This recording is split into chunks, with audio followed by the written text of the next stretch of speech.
Beneath the cold orange mist of Titan, the first images appear like paintings the universe crafted by hand. Too beautiful, too improbable. So much so that many believe they are mere CGI illusions. Every methane river, every rounded pebble, feels like a whisper from a distant world longing to tell its story. If you sense that strange, quiet tremble, leave a comment and share how Titan reveals its beauty to you. And then, what kind of place is Titan truly? Beneath the dim golden veil of Saturn's far realm lies Titan, a world once dismissed as nothing more than a frozen moon wrapped in haze. For decades, NASA's instruments could only glimpse its outline, a quiet orb locked in cold stillness, and scientists imagined a lifeless landscape of ice and silence. The expectations were reasonable. After all, nothing so distant from the sun should hold surprises, and nothing so smothered in atmospheric smog should reveal beauty. Yet, as Carl Sagan once reflected, somewhere, something incredible is waiting to be known. Titan took that quiet prophecy and held it close beneath its thick orange sky. When the Cassini spacecraft finally approached this enigmatic moon, the instruments that dared to press through its haze began to reshape everything we thought we understood. The first Titan real images appeared oddly gentle, like sketches the universe had drawn with trembling hands, revealing not the cold emptiness we expected, but rivers that curved like lines from an ancient European map, lakes as calm as northern fjords, and seas so vast they mirrored the melancholy of a Scottish winter coast. NASA had once imagined Titan as a static relic, but instead they found a world in motion, a world alive with cycles of rain and erosion, a world whispering that even in the deep cold of the outer solar system, nature still dreams. And this is where the familiar becomes uncanny. For Titan's landscape carries echoes of Earth, yet moves to rhythms entirely its own. Methane falls from the sky like liquid shadows, carving channels that meander across the plains, rounding stones into soft shapes that resemble the pebbles of old European rivers, walked by generations of quiet souls. Seas gather at the poles, dark and immense, as if Titan holds its deepest stories in the cold grip of Kraken Mare. And through this alien poetry of liquid hydrocarbons, the mind grapples with a strange sweetness, because what should have been foreign feels almost like memory. One NASA researcher remarked, "Titan is the most Earth-like place we have found that is not Earth." A statement as simple as it is unsettling, for it invites us to consider whether the universe reuses its blueprints, repeating the same quiet miracles in different keys. To understand why NASA once believed Titan was merely a frozen moon, we must drift back to the age before Cassini, when telescopes on Earth saw only a sphere drowned in haze. This haze was thick, stubborn, opaque, a curtain pulled so tightly that no visible light could penetrate. Spectroscopy revealed methane and nitrogen, but little else. And so Titan became a place defined by uncertainty. A frozen body, cold beyond imagination, its mysteries sealed beneath the atmospheric fog like letters no one could open. Yet the moment Huygens descended through that clouded sky, falling slowly on its parachute through layers of orange light, something profound shifted. What greeted us was not barren ice, but textures of lifelike motion, channels that told stories of rainfall, sediments that had been carried, lifted, shaped, and laid down again. It was as if Titan had been waiting a very long time to be seen correctly. And when it finally revealed itself, it did so with quiet humility. A scientist on the Cassini team once said, "You prepare for alien, and then you find familiar." That sentiment lingers in every Titan real image we possess. I find myself drawn to this paradox, this merging of alien coldness with Earth-like patterns. It is a reminder that the universe does not divide itself into familiar and unfamiliar for our sake. Instead, it writes its own poetry, echoing certain rhythms whenever conditions allow. Titan shows us that processes we associate with home rainfall, erosion, coastlines can emerge from entirely different ingredients. Instead of water, methane becomes the sculptor. Instead of warm breezes, frigid winds shape dunes of organic grains. Titan reminds us that nature's creativity exceeds our expectations, that familiarity can arise from unfamiliar chemistry. And perhaps that is the quiet lesson hiding beneath its orange sky, that life and landscape are not defined by the specific materials they use, but by the universal longing for movement, for cycles, for change. When I reflect on why NASA misjudged Titan, I realize the truth is gentle. We saw only haze, so we assumed stillness. We saw distance, so we assumed simplicity. But Titan teaches that distance does not diminish complexity, and obscurity does not imply absence. It is a reminder that our understanding of the cosmos is shaped not just by what we see, but by what we expect to see. And so Titan becomes a mirror, reflecting both the limits of our instruments and the biases of our imagination. This is why the arrival of real images felt almost spiritual, as if a distant world had stepped forward from behind a veil and whispered, "Look again." In those whispers, we hear the voice of exploration itself. As the methane rains continue their ancient cycle on Titan, falling silently through the orange air, gathering in rivers and seas, shaping a world that should not feel familiar but somehow does. I think of the quiet insight offered by planetary scientist Carolyn Porco. There is perhaps no better demonstration of the folly of human conceits than the distant image of our tiny world. She spoke of Earth, yet Titan amplifies this truth, reminding us that the universe is not arranged around our expectations, and beauty emerges even in the coldest shadows. The lesson I take from Titan is one of humility and wonder. Wonder that a moon so far away can feel like a cousin to Earth. Humility in knowing our assumptions can collapse in an instant when the universe reveals more of itself. Titan invites us to look deeper, to recognize that what seems lifeless may contain hidden motion, that what appears alien may hold echoes of our own world. And as we drift farther into this cosmic meditation, guided by the soft glow of Titan's everlasting haze, we are left with a gentle thought. If a world of methane seas can resemble home, then what else waits in the dark between stars? What other landscapes mirror our memories in substances we have never touched?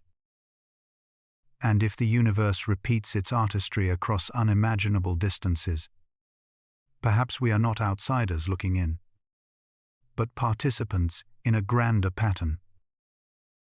A pattern that reminds us to expect the unexpected, to embrace curiosity, and to honor the silent worlds whose stories have yet to be told. Titan has begun to tell its story now, and in its voice we hear the promise that even the most hidden corners of the cosmos can surprise us. All we must do is listen, and look again. Beneath Titan's thick orange veil, there lies a mystery that has stirred astronomers for generations. A moon that should have been frozen, silent, and simple instead appears like a world painted with secrets hidden behind a curtain of haze. When we look at Titan from afar, it glows softly in a monochrome orange glow, as if wrapped in the warm breath of some ancient celestial being. Carl Sagan once said that Titan's haze is like a cosmic smokescreen concealing wonders we have yet to imagine. And each new mission to Saturn's enigmatic moon has proven his intuition uncannily true. That orange shroud is not merely an aesthetic effect, not a trick of scattered sunlight or a poetic illusion. It is a fortress built from molecules shattered and reforged by ultraviolet radiation. A place where methane and nitrogen dance through chemical chaos to produce what scientists call tholins. Tiny, complex organic particles that color the entire world in amber. These particles are so dense that visible light cannot pierce them.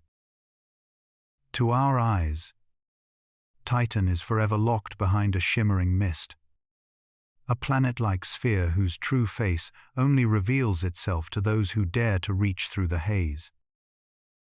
And that is exactly what Cassini and Huygens accomplished. Their instruments saw the world beneath the smog and revealed a landscape so startlingly familiar that many scientists felt humbled before the cosmos. Ralph Lorenz of the Dragonfly mission once remarked, "Titan looks like Earth tried to dream itself anew in colder colors." A statement that carries the weight of both scientific awe and human wonder. When the Huygens probe descended through the orange gloom, it fell like a seed drifting into an alien forest. The atmosphere thickened around it. Sounds softened. Winds whispered against its shell.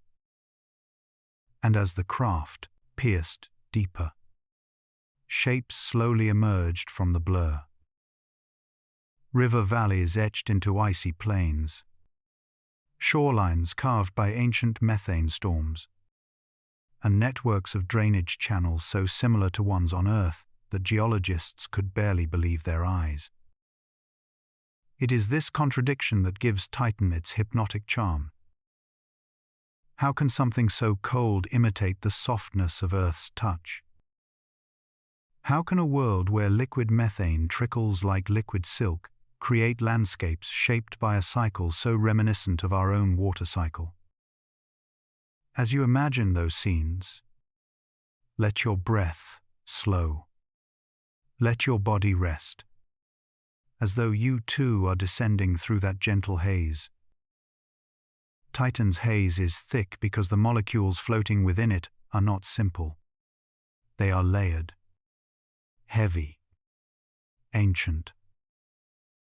Created by the sun's relentless radiation breaking apart methane and nitrogen. They recombine like cosmic poetry written in chemical script.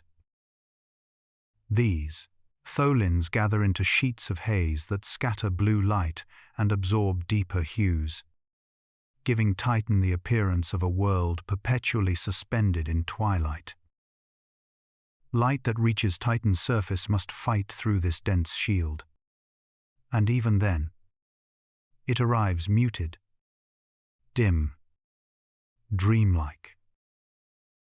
What lies below feels like the stage of an ancient myth whispered among the moons of Saturn. Titan holds dunes stretching across continents, dunes sculpted not by sand but by grains of frozen organic dust. Cassini mapped these dark bands, running parallel for hundreds of kilometers, shaping an alien desert where each ridge is a fossil of Titan's shifting winds. There are mountains, too. Silent, icy spines thrust from the crust, and valleys that wind like serpents through crystalline plains. But perhaps the most astonishing features are the lakes, seas, and river deltas. On Titan, liquid does not merely exist, it thrives. Methane and ethane move in cycles that mimic the hydrology of Earth. They evaporate, condense, and fall as rain. They carve canyons, create islands, and lap against icy shores. Ellen Stofan, former NASA chief scientist, once said, "Titan is the only place in the solar system where it rains like it does on Earth." But she added, "The rain is methane, and the rivers could freeze you solid in an instant." Yet despite its cold, despite its alien chemistry, there is a serenity to Titan that feels almost human. Standing on its surface would feel like standing inside a dim cathedral where the air is thick with incense, where every distant shape blurs at the edges. You would see a horizon softened by haze, hills fading into amber shadows, and lakes glimmering faintly under a sun too weak to burn. As we shift gently from the atmosphere to the terrain below, imagine how it must feel to witness this world firsthand. To let your gaze drift across dunes that look like Earth's deserts but behave like something from another chemistry book. To stand at the edge of a methane sea that ripples under a sky eternally muted. My own impression is that Titan represents a rare fusion. A world where the familiar and the alien clasp hands like old friends meeting in the silence of deep space.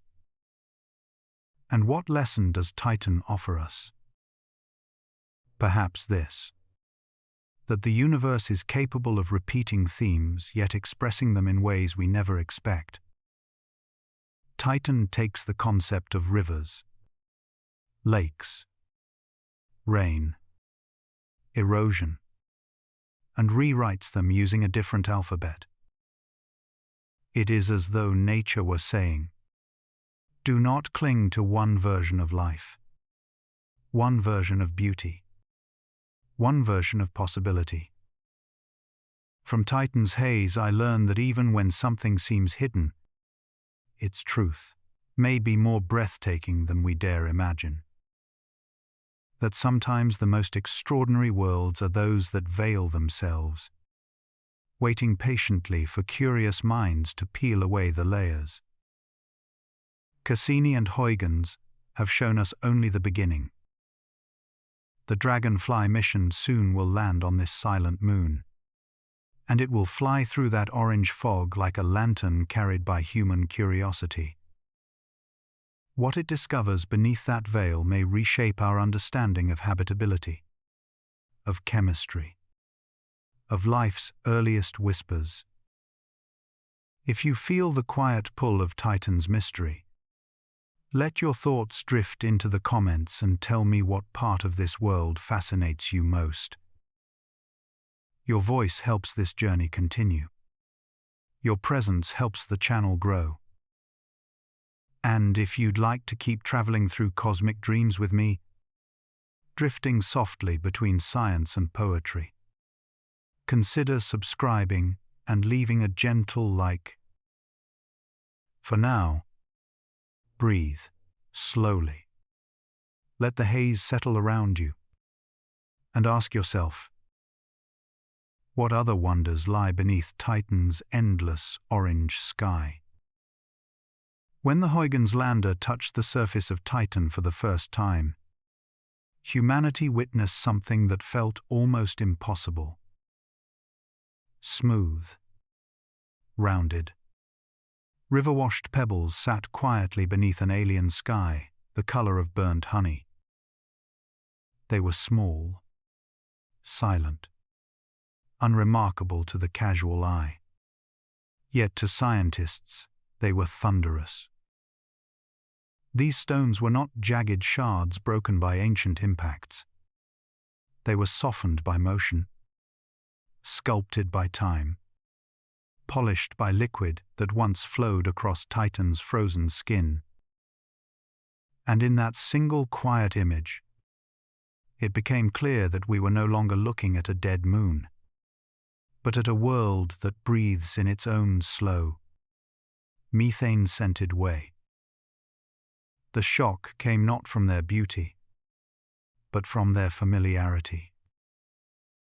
As Dr. Jonathan Lunin once said, "On Titan we glimpsed processes that look like Earth's twin wearing a mask of methane."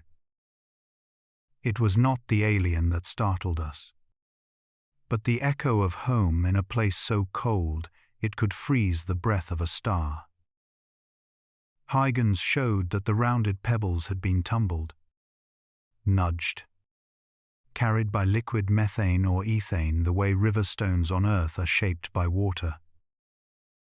This was the first undeniable evidence that Titan hosts active erosion, not static landscapes frozen in ancient silence. NASA scientist Ralph Lorenz once remarked, "You can read the story of a world in the shape of its stones." And on Titan, the stones spoke clearly. The presence of rounded material alone was already remarkable. Yet the surrounding channels visible in Huygens' photographs completed the story. They forked and branched, winding like veins carved into the ground, tracing the paths of ancient methane rainfall. This network of channels mirrored earthly river basins so closely that geologists felt a strange sense of déjà vu, as if Earth had quietly whispered its secrets across 1 billion kilometers of vacuum. The flow that carved them was not water, for on Titan water is as hard as granite, but liquid methane, the cold ghost of water playing the same geological roles under different physics. This was the revelation that shook planetary science. Titan did not merely resemble Earth in shapes. It resembled Earth in processes. Rain fell. Rivers wandered. Stones rolled. Valleys deepened. Not in warm sunlight, but in the dim orange twilight of a world orbiting Saturn. Cassini later confirmed what Huygens first whispered, revealing vast northern methane seas like Kraken Mare, Ligeia Mare, Punga Mare. These lakes became the missing link that connected erosion to climate. To have smooth pebbles, one must have flow. And to have flow, one must have rain. To have rain, one must have clouds. Evaporation, a cycle. And Titan, indeed, has that cycle. A full methane hydrology mirroring Earth's water cycle in elegant chemical symmetry. In this way, Titan transformed from mystery to mirror. It became a second stage on which the familiar choreography of erosion performed an alien ballet. Not identical to Earth, but parallel. Not comforting, but humbling. Planetary scientist Sarah Hurst once reflected, "Titan is the closest thing we have to studying a version of Earth not made of water but of imagination." Her words linger because Titan forces us to remember that nature does not rely on our expectations. It simply finds its own path toward complexity. The rounded stones hold deeper meaning beyond geology.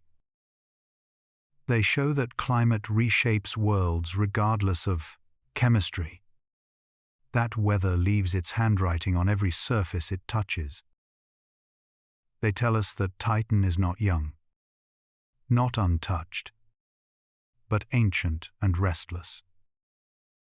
Its methane rains fall like whispers. Its rivers carve slowly, patiently, perhaps over millions of years.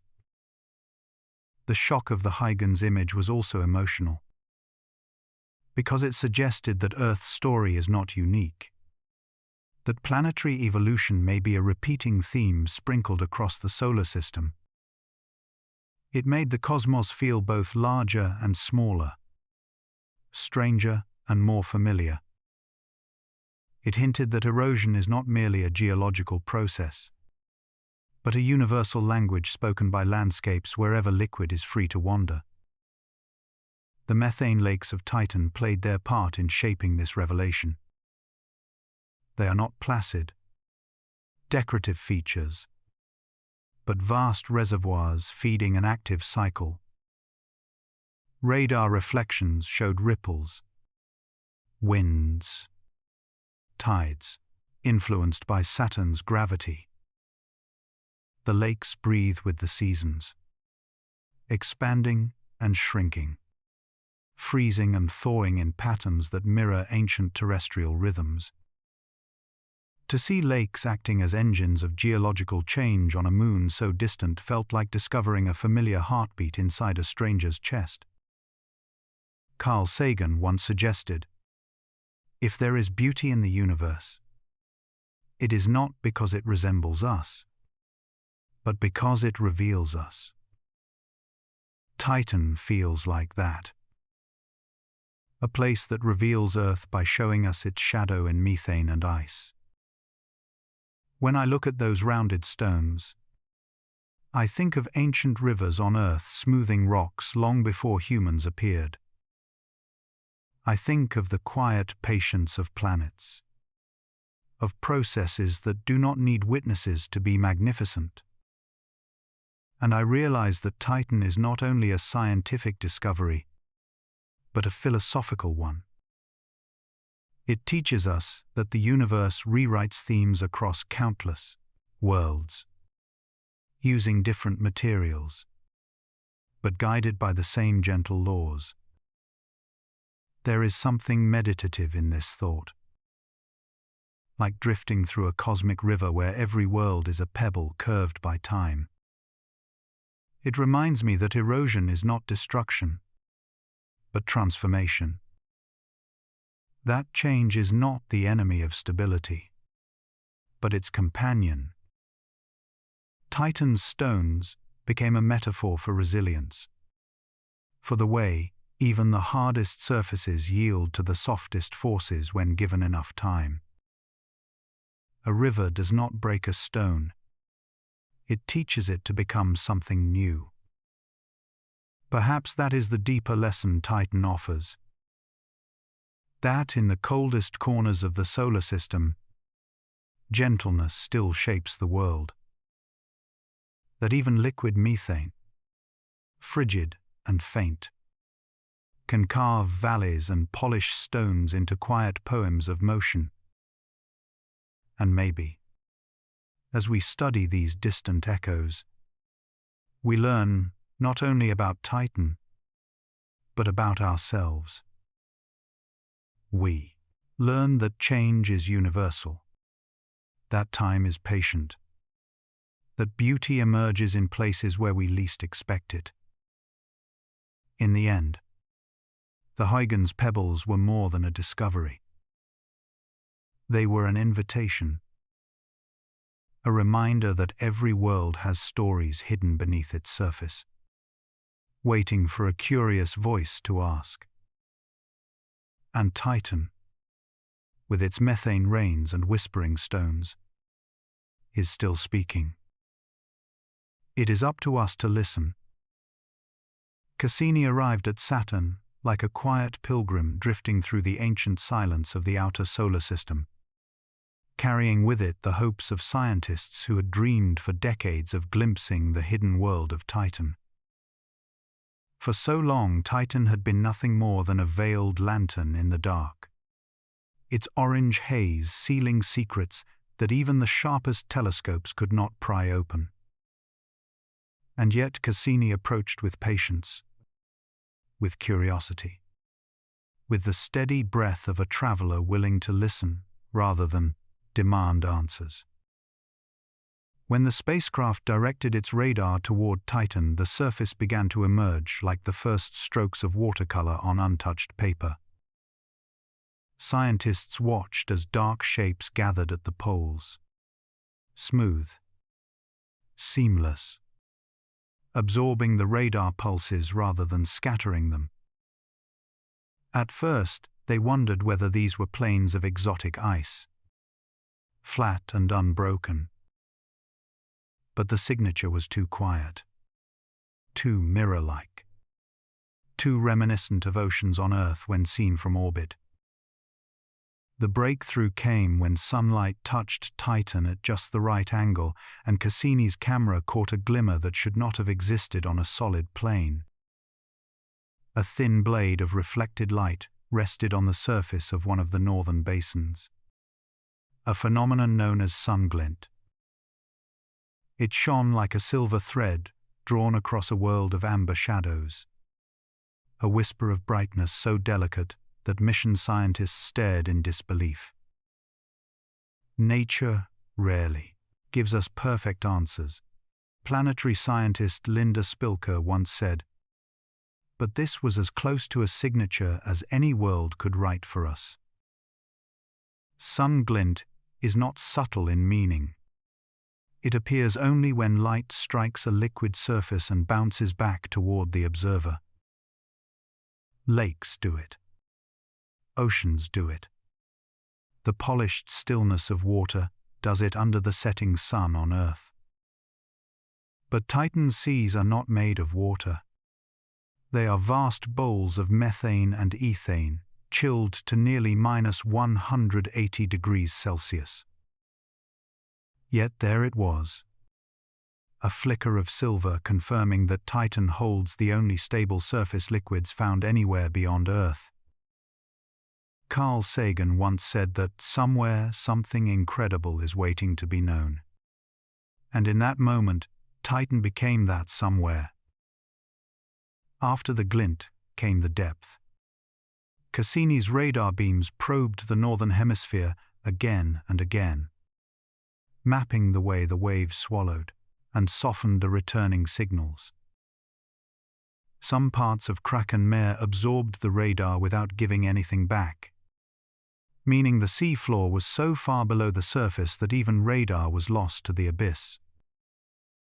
Estimates grew, tens of meters, then hundreds, until Cassini revealed that Kraken Mare might be deeper than the Great Lakes combined. Why so deep? Why would a moon in the cold shadow of Saturn gather such enormous reservoirs of liquid? Part of the answer lies in Titan's atmosphere, a heavy cloak of nitrogen and methane thicker than Earth's own. Under that pressure, methane behaves with surprising grace, forming rain, carving rivers, filling seas. Over millions of years, these processes dig into the icy crust, dissolving and widening basins the way water shapes limestone on Earth. Methane becomes both sculptor and tide, patiently deepening Titan's polar seas until they resemble ancient earthly oceans in form if not in substance. But depth alone is not the full story. Beneath Titan's crust, scientists believe a global ocean of water mixed with ammonia churns slowly, warmed by the moon's internal heat. Some theories suggest that fractures in the crust allow exchange between the underground ocean and the surface basins, gradually enlarging them over aeons. The late Jonathan Lunine once remarked that Titan is a world where chemistry never sleeps. and the depth of its seas testifies to that relentless motion. Every discovery from Cassini seemed to lead naturally into another question. Each answer, a stepping stone, laid gently on a path that stretched deeper into mystery. If the seas are so deep, what currents might swirl within them? What hidden layers might exist beneath their misty surfaces? And if the atmosphere rains methane into these basins, how rich with organic material must their depths be? Titan became not just a moon but a conversation, a long, slow dialogue between observation and wonder. As Cassini made its final orbit, scientists knew that the next chapter would belong to another traveler, one designed not to orbit from afar, but to land, to listen, to roam. Thus emerged Dragonfly, a nuclear-powered rotorcraft that will one day dance through Titan's thick air, hopping between dunes and plains as effortlessly as a dragonfly skims a summer lake on Earth. Dragonfly represents more than exploration. It is a promise. A promise to answer what Cassini could only hint at. A promise to reach the very shores where Sunglint was born. To taste the sands carved by methane rivers. To search for complex molecules that may whisper of prebiotic chemistry.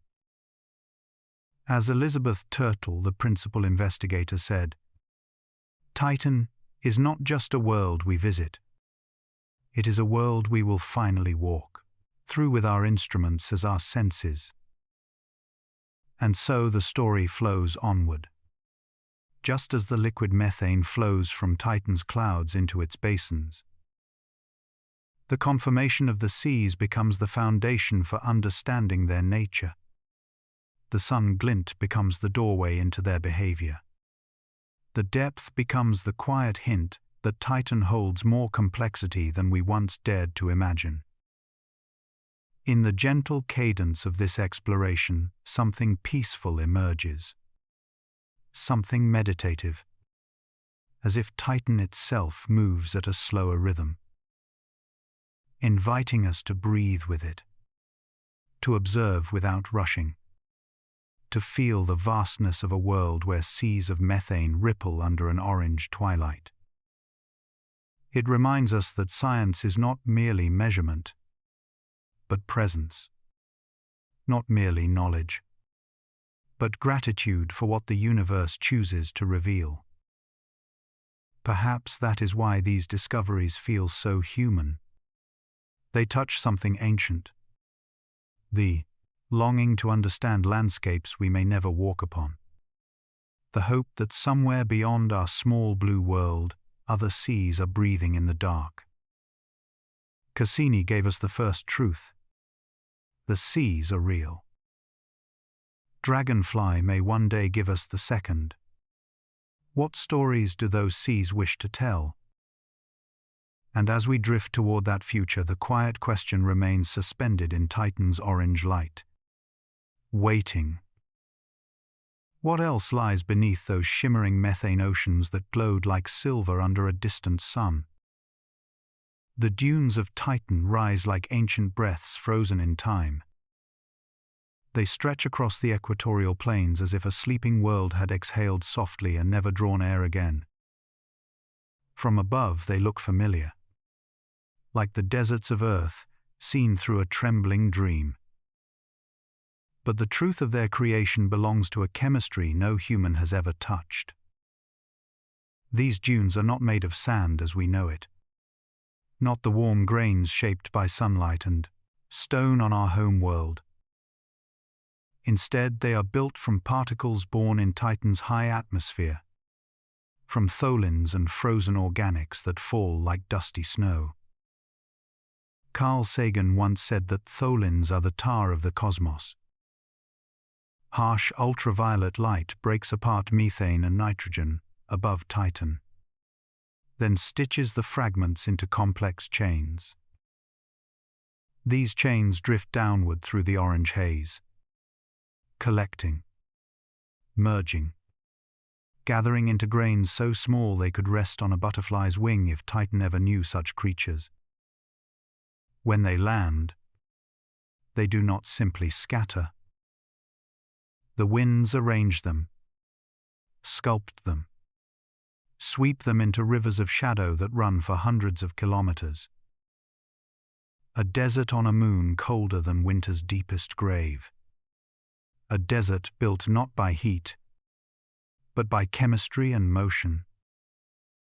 As planetary scientist Ralph Lorenz once remarked, Titan is the desert where the rain is methane and the sand is made of alien smoke. But how can winds exist here, on a world where the air moves as though wrapped in thick velvet? The answer lies in the skies above Titan, where the atmosphere does not simply follow the moon's slow rotation.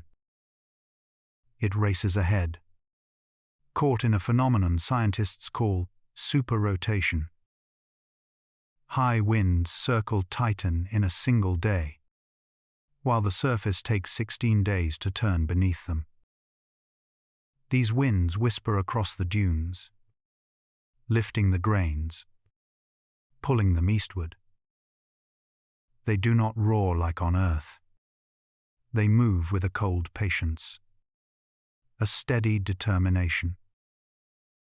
Yet at over 100 meters per second high above the ground, they possess enough power to shape entire landscapes. The dunes flow in long parallel waves, some interrupted by mountains, others bending around ancient ridges.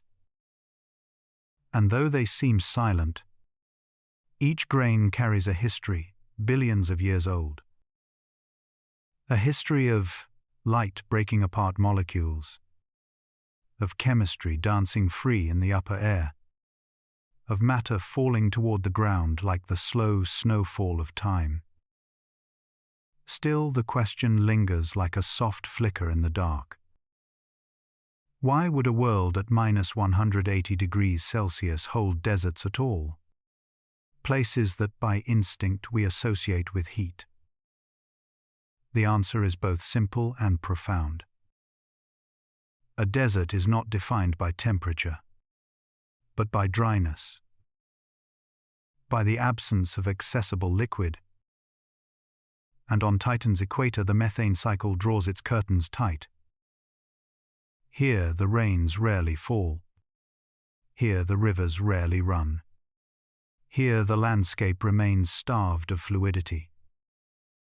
So the dunes grow, sculpted by wind in a world where cold steals what warmth would normally bring. As the Dragonfly mission prepares to visit these dunes, scientists whisper their hopes like quiet prayers into the void. Elizabeth Turtle, principal investigator of Dragonfly, once said that Titan offers us a chance to explore chemistry on the verge of something new. And it is here, among the dunes, that Dragonfly will begin its search. A rotorcraft leaping gently across the sands, tasting grains, breathing the air, listening to the whispers of a world frozen yet restless. One day, Dragonfly will hover just above the surface, its shadow falling on dunes older than any kingdom on Earth. It will land softly, as though placing a hand on the shoulder of an ancient giant. Its instruments will open like eyes adjusting to twilight, reading the shape and soul of this alien desert. And maybe, when it analyzes the grains, it will tell us if Titan's dunes hold the building blocks of prebiotic chemistry, the quiet seeds of what life might look like in a world where water is stone and methane is rain. Sarah Hurst from Johns Hopkins once noted that Titan is Earth's mirror in another chemical language. Perhaps the dunes are sentences in that language, waiting for us to finally learn how to read. As I drift through these thoughts, I feel the weight of Titan's calm pressing gently on the imagination. It reminds me that nature writes its stories in many alphabets. Not only the warm and familiar ones we know. A desert does not need heat. A dune does not need silica. A world does not need sunlight to breathe beauty into its landscapes. Titan teaches us that creation takes every opportunity the cosmos offers. Even in the coldest shadow, patterns are drawn. Shapes emerge. Mysteries continue their slow blooming. And perhaps the true lesson is a humble one. That life, or something like it, might arise not only where conditions resemble our own, but where chemistry simply has time to dream. Titan's dunes are whispers of that dream. They show us a world where cold does not kill possibility. It merely paints it in different colors. They teach us to look more gently, to imagine more widely, to let go of the narrow ways we define what is alive or what is beautiful. And as Dragonfly prepares its journey, humanity too prepares an inner journey. A movement away from assumptions, toward wonder. A shift from thinking we know the universe, to remembering that the universe is always far more imaginative than we are. So tonight, as this quiet story drifts through your thoughts like a small craft gliding over icy dunes, I invite you to breathe slowly. To imagine yourself walking on Titan, the sky dim, the air heavy, the dunes stretching like sleeping giants beneath an orange veil. And ask yourself, in that stillness, in that alien quiet, what secrets lie beneath your own deserts? The inner places shaped not by heat, but by longing. For Titan's dunes remind us of something timeless. That even in cold worlds, beauty gathers, mysteries deepen, and stories wait patiently for someone to listen. Titan drifts beneath the rings of Saturn like a quiet lantern in the dark. Its light is muted, soft, wrapped in a haze so deep that even the sun seems unsure how to touch it. And yet, within that dimness lies one of the most remarkable secrets of the solar system. A secret whispered through chemistry, gravity, and time. The secret that Titan, a moon frozen far beyond warmth, holds an atmosphere heavier and more embracing than Earth's by nearly 50%. Why should a world so distant from heat possess such pressure, such weight in its sky? As Carl Sagan once said, Titan is the most Earth-like world that is not Earth. And part of that familiarity arises from its astonishing envelope of nitrogen, held tightly by its cold temperature, its gravity, and the billions of years over which this world learned to keep what others would lose. Earth's atmosphere is restless, warmed from below, churned by oceans, reshaped by life. Titan's is slow, heavy, steady, and thickened by cold that prevents gases from escaping into the void. On Titan, the molecules move like monks in meditation, silent, deliberate, unable to race away into space because their energy is too low to flee. And so Titan breathes with a deeper pressure, a gentler compression, a sky that leans on you softly like an old friend's hand resting on your shoulder. But the weight of Titan's sky is not its most poetic mystery. That honor belongs to its haze, the endless orange veil that turns its world into a shadow theater. NASA scientist Martin Tomasco once described Titan's atmosphere as a chemistry factory suspended above an alien sea. And that may be the closest thing to truth we have. The haze begins high above Titan, where ultraviolet light touches methane, splitting it apart, reshaping it into chains and rings and clusters of carbon-based molecules. These fragments dance together, pulling nitrogen into their arms, creating heavier and stranger compounds that drift downward like slow snowfall. And as they fall, they darken, thicken, and multiply, until Titan becomes a world seen not through clarity, but through watercolor air.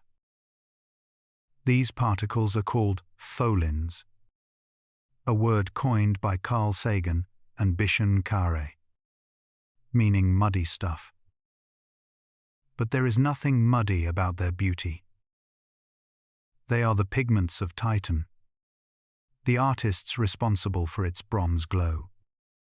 The reason why every photograph returned from Cassini and Huygens seems lit by an otherworldly dusk. Tholins are the poetry of Titan made physical, the fingerprints of ancient chemistry left in the sky. Gerald Lunin once said, "Tholins may be the universal ink with which prebiotic planets begin to write the first lines of biology." And perhaps that is why Titan stirs something quiet within us. Something older than language. Something that remembers our own world before it was green. For as the haze thickens, it does more than block the sun. It becomes a cocoon, a shelter of chemistry that slowly rains down upon the surface. Each particle carries with it the possibility of complexity, the potential for patterns, the seeds of molecular stories waiting for the right conditions to unfold. And as we reflect on these stories, the question arises gently. What does this haze mean for Titan's identity, for its potential to resemble a world not entirely lifeless? When the Huygens probe descended through Titan's atmosphere in 2005, it passed through countless layers of these tholins, drifting like smoke in slow motion. Photographs showed the landscape beneath glowing through the orange gloom, like a memory seen through half-closed eyes. What we see now is that Titan's haze is not an obstacle, but a storyteller. It narrates the interactions between methane, nitrogen, sunlight, and time. It reveals a world where chemistry has patience, where reactions unfold slowly, where the moon itself seems to be dreaming up shapes and possibilities in its long winter sleep. And yet, beneath this dreamlike atmosphere lies a harder truth. Titan is extreme, unforgivingly cold, and deeply alien. Its pressure may resemble Earth, but its soul does not. The methane that shapes its rivers and seas would freeze human breath. The nitrogen that wraps it would hush all sound. The absence of sunlight would compress time into a perpetual twilight. Still, there is something tender in its severity. Something that teaches us humility. That beauty in the universe often comes wrapped in silence, in stillness, in harshness softened only by distance. And it is here that my own reflection arises, quiet but insistent. Titan reminds me that life and meaning do not always need warmth or brightness to exist. That some worlds speak through shadows, through haze, through the chemistry of patience. It reminds me that creation is not always loud. Sometimes it is a slow drift of particles from the sky, settling over aeons to build something new. The haze of Titan is not a barrier. It is a metaphor. It asks us to consider how often we judge a thing by clarity, forgetting that meaning can be found in the indistinct, in the soft edges, in the tenno, places where vision must surrender to imagination. And perhaps that is why Titan stays with us long after the images fade. As Stephen Hawking once wrote, "Somewhere, something incredible is waiting to be known." Titan embodies that promise, standing quietly in the cold outer dark, offering its secrets slowly, like a book whose pages turn only with the patience of centuries.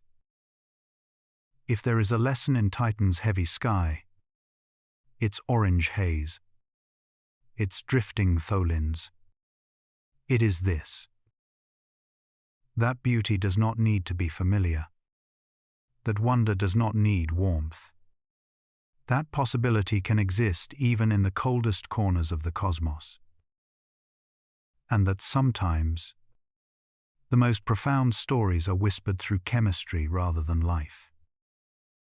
Titan teaches us to listen, to slow down, to allow mystery to wrap around us like its haze wraps its mountains and seas. And when we do, we find that the universe has more ways of being beautiful than we ever imagined.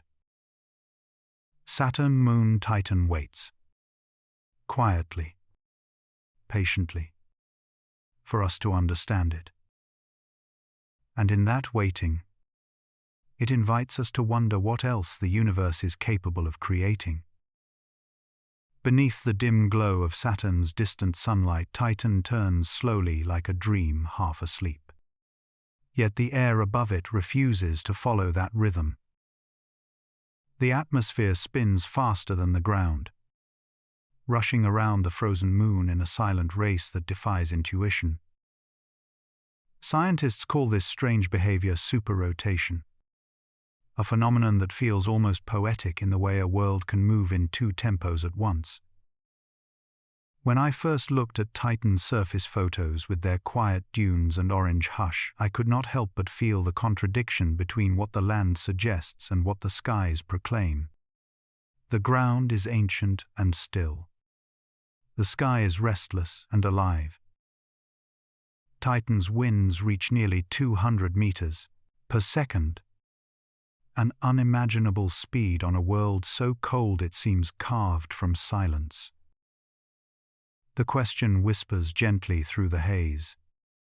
How does a frozen moon so far from the sun develop winds that outrun its rotation?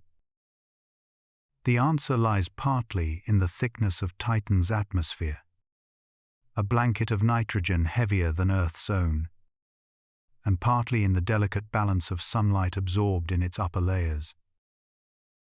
As energy warms the high altitudes, the air accelerates forward, while the surface below turns slowly with a grace almost glacial. The atmospheric engine of Titan is unlike anything we see on Earth. Born from chemistry that dances under faint starlight and powered by gradients subtle yet persistent. Carl Sagan once said that Titan is the most Earth-like world in the solar system in some ways, and the most alien in others. And nowhere is that duality more evident than in its winds. On Earth, wind is a voice of weather, carrying moisture and heat, sculpting dunes, whispering through forests. On Titan, wind becomes a sweeping river of motion above a land that rarely knows warmth. To understand why Titan's atmosphere races ahead, we look upward into its haze.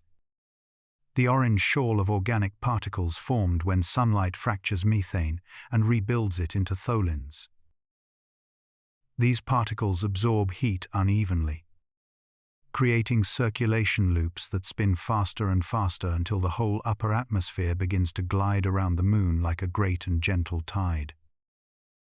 In the words of planetary scientist Ralph Lorenz, Titan is the closest thing we have to a natural laboratory for atmospheric physics. And indeed, every layer of its sky behaves like a lesson waiting to reveal itself. The winds do not travel alone.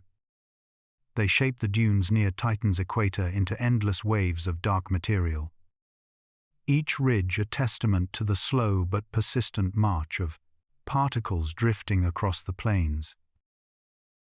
In Titan's surface photos, we see these dunes stretched like frozen seas, each curve telling us that wind has been painting this world for eons.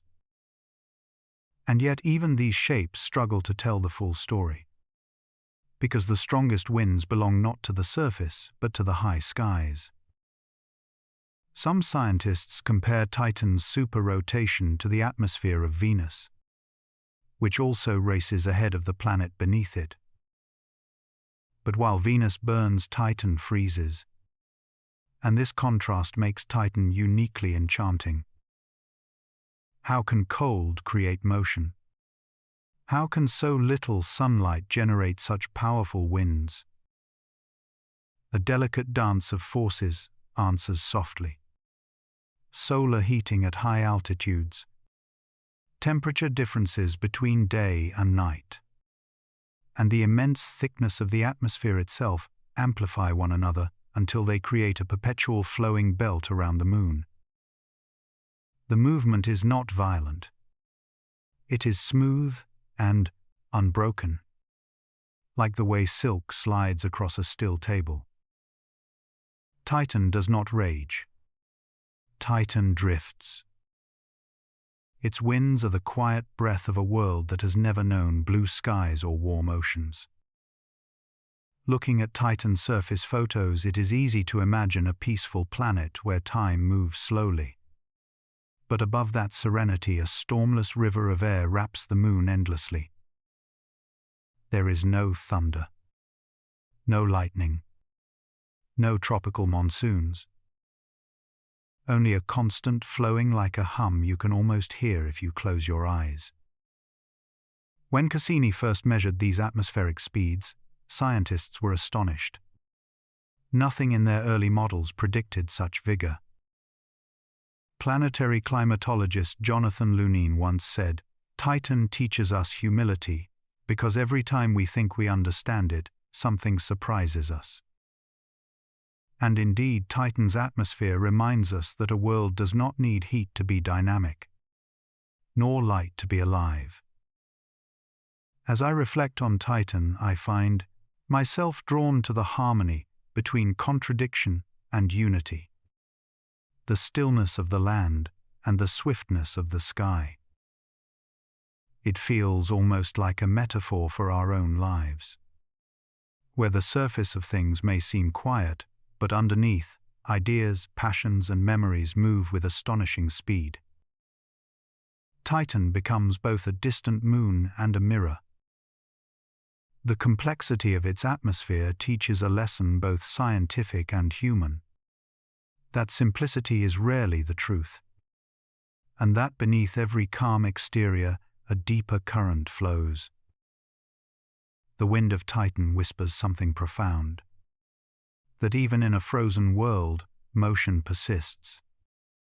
Evolution continues, and change finds a way. From a scientific standpoint, Titan challenges us to rethink how atmospheres function, reminding us that the rules we build are only as strong as the worlds we have seen. From a philosophical standpoint, Titan invites us to embrace the unseen, the gentle forces that move quietly through our lives. And from a personal standpoint, Titan comforts me, because it shows that even in darkness, even in cold, even in silence, there is always something moving forward. As I watch Titan's surface photos and imagine the winds swirling high above the dunes, I feel a deep sense of wonder that such a distant moon can speak so softly yet so clearly, reminding us that beauty does not depend on warmth and mystery does not depend on chaos. In the end, Titan's atmosphere spins faster than its surface because the universe is generous with surprises, because physics allows elegance where we expect emptiness, and because nature never stops inventing new ways to astonish us. And perhaps that is the true lesson Titan gives, that the quietest worlds may hold the most extraordinary stories. Titan lives so far from the sun that daylight reaches it like an old memory, softened, dimmed, and stretched thin across the frozen air. Yet, within that weakened glow, a strange rhythm unfolds. A quiet cycle of seasons that moves with patience known only to worlds who orbit giants. There is something profoundly tender about that thought, that even a moon buried in cold and distance still inhales and exhales in long breaths of changing light. Scientists have spent decades trying to explain how these seasons form, and the deeper we look, the more Titan reveals its layered soul. Its atmosphere is thick and ancient, a cloak of nitrogen and methane that hides the surface like a dream one can almost see through but never fully touch. Every shift in sunlight sets its chemistry stirring, and with each subtle movement of Saturn's orbit, Titan begins a new chapter in its quiet celestial dance. Astronomer Carl Sagan once said that Titan is a place where the chemistry of life is tantalizingly within reach, and that is never more true than when we watch its seasons unfold. Because Titan's year is long and deliberate. Each season lasts more than 7 Earth years. 7 years of gentle cooling. 7 years of faint warmth. 7 years where clouds gather, then fade like thoughts drifting across the surface of the mind. Methane clouds are the first sign that Titan is shifting from one mood to another, and they appear and vanish with a poetry that scientists still struggle to fully grasp. They rise when sunlight subtly warms one hemisphere just enough to stir evaporation, lifting methane from its lakes and seas into the weighty air above. Then, as the hemisphere tilts away from the sun, those same clouds collapse back into rain, falling as droplets that carve riverbeds and refill ancient basins. The entire moon becomes a kind of living machine powered not by heat but by patience. In 2014, planetary scientist Mike Brown said Titan may be the closest thing in the solar system to Earth's hydrological cycle, reinvented in alien chemistry. And the passing of its methane clouds proves him right with every season. Even the clouds themselves behave differently from anything on Earth, drifting slowly, coiling around the poles, blooming and fading in shapes that feel almost biological. Sometimes they build into great storms, cold, slow tempests that soak the dunes in methane rain. Other times they dissolve without leaving a trace, like a thought that changes its mind as soon as it forms. To understand why Titan has seasons at all, we must look outward, toward the giant that rules its sky. Saturn, with all its rings and shadows, tilts on its axis, and that tilt brings long summers and long winters to its many moons. As Saturn glides around the sun, each of its poles spends years turned toward the light, years turned away. Titan moves with it, held in a gravitational embrace that shapes not only its tides, but the character of its climate. Every shift in Saturn's orbit becomes a shift in Titan's heart. Researchers call this delicate interplay Titan atmosphere explained. but the truth is that no explanation feels entirely complete. There is always something more elusive hiding behind the thick orange haze, as if Titan prefers to reveal its secrets slowly, offering only what it chooses to share. When the sun leans toward Titan's northern hemisphere, clouds begin to bloom there, tiny storms that hint at movement below. When the sun shifts south, those same storms fade like a receding tide, and new clouds rise on the opposite side. The Cassini spacecraft saw this dance unfold over more than a decade, watching the clouds drift and change as though the moon itself were breathing. Cassini scientist Ralph Lorenz once said, "Titan is a world where the seasons last long enough to watch an entire climate system evolve." And he meant it quite literally. Because on Titan, weather is slow but purposeful, patient but powerful. There is something meditative in the way Titan moves, a kind of cosmic stillness that feels almost spiritual. When I watch the images of its shifting clouds, I am reminded of ink dissolving in water, swirling gently, reshaping itself without force. The entire moon becomes a study in softness, a masterclass in the art of slow transformation. Titan teaches us that climate does not need warmth to be alive, nor sunlight to be meaningful. Its seasons rely on geometry and orbit. On the way, light arrives weakened yet persistent, on how chemistry responds to the faintest invitation. Where Earth thrums with energy, Titan whispers. And yet the whisper is enough to sculpt oceans, dunes, and valleys that stretch for hundreds of kilometers. As the years pass in Titan's sky, our own sense of time becomes irrelevant, replaced by longer, slower cycles, whose patience stretches far beyond human measure.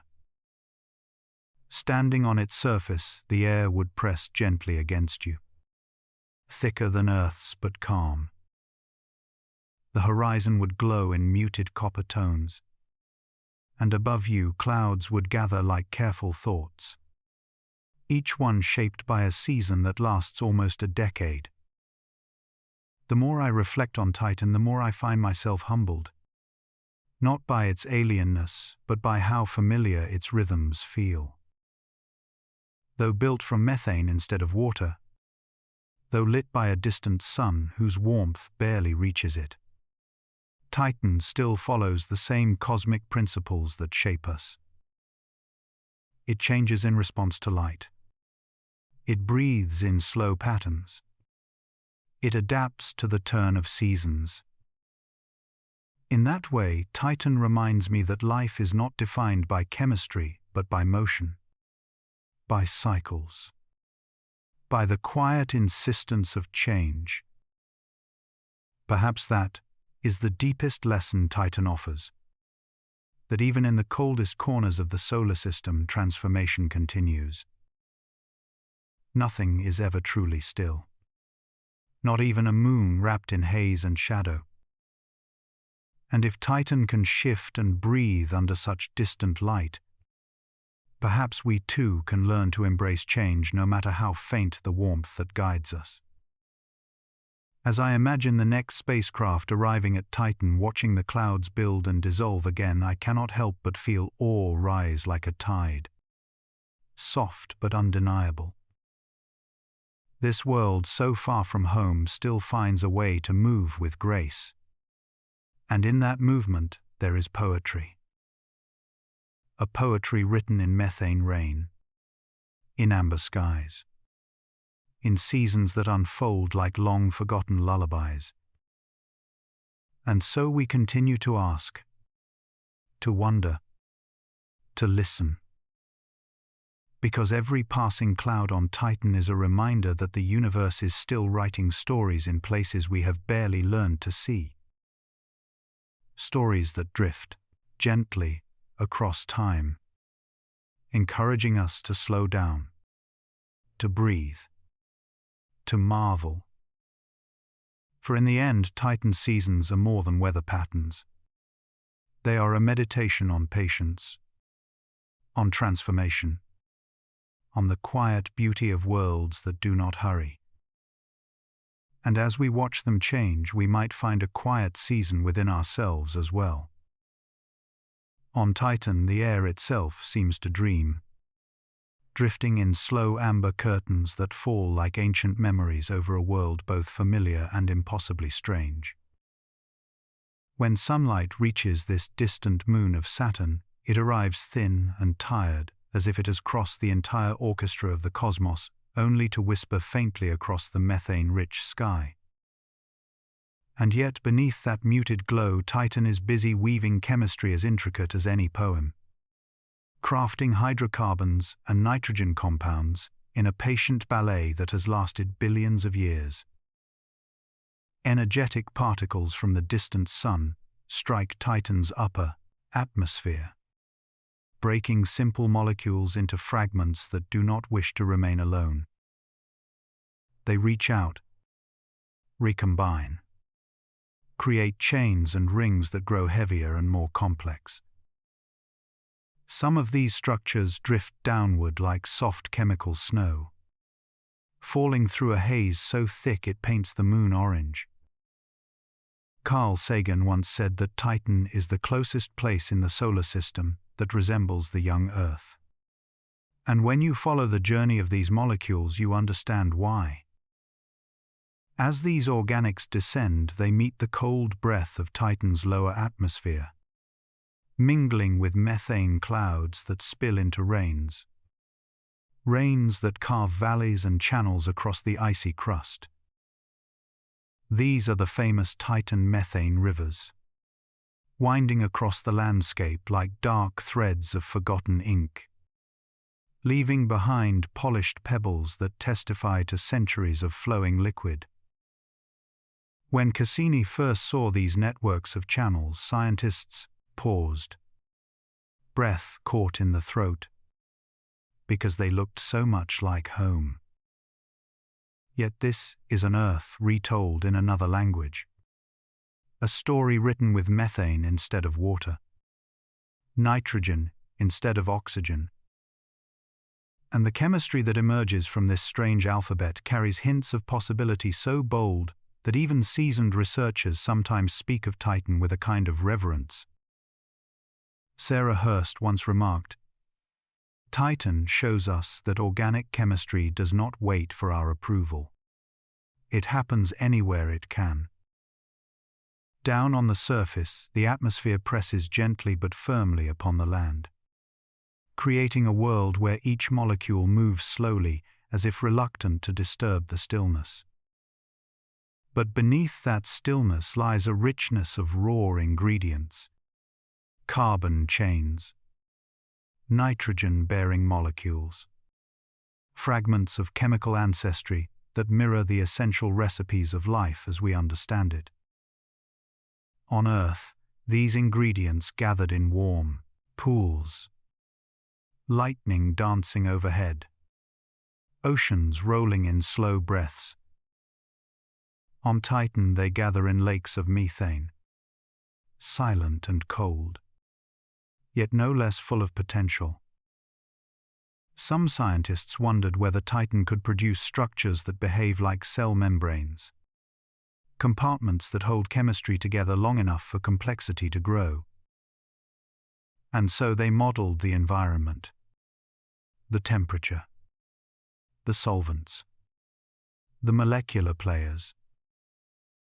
What emerged was a concept called the azotosome, a membrane built not of lipids like those on Earth, but of nitrogen-rich molecules stable in liquid methane.